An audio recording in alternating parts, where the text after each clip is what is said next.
Welcome to the new Big Ten, courtesy the voice of college football. We break down the game we all love each and every day with you. Best discussion, debate, and analysis. All right, we know that USC and UCLA joined the Big Ten in 2024.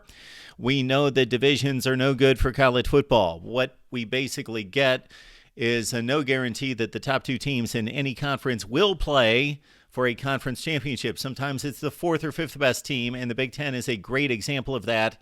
Again, in 2022 with Michigan and Purdue playing for the Big Ten championship. And for the Big Ten, it's been the East winning over the West 9 consecutive years. Therefore, expect divisions to go away when USC and UCLA join in 2024.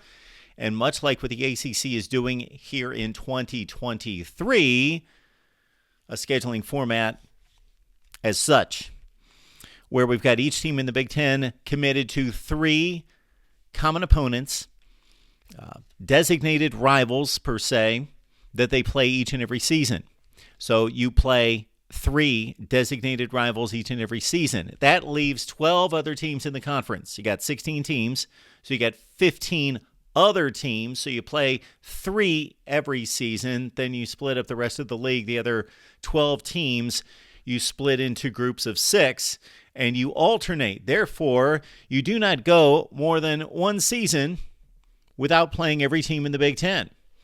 And we expect it to look something like this. The Ohio State Buckeyes, we have designated as their rivals Michigan, Penn State, and Indiana. All right, for Michigan, their designated rivals, of course, Ohio State, Michigan State, and Rutgers.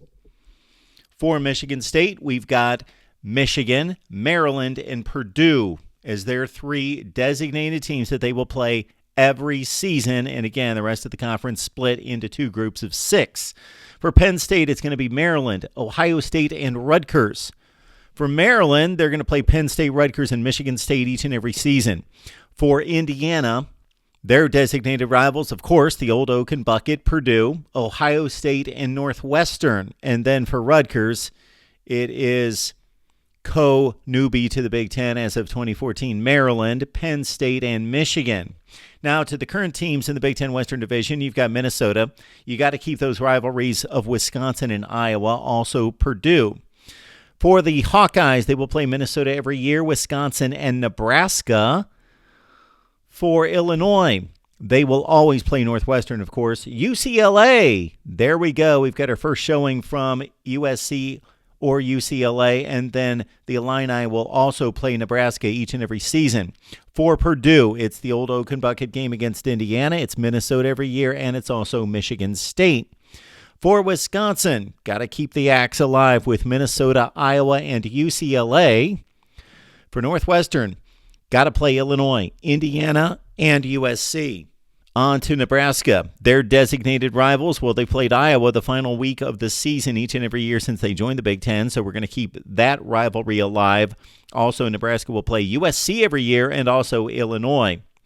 For USC and UCLA, it looks like this. They're always going to play each other, of course. We maintain one of the great rivalries in college football. For USC, they also have got Nebraska and Northwestern, and for UCLA, it's Illinois and Wisconsin.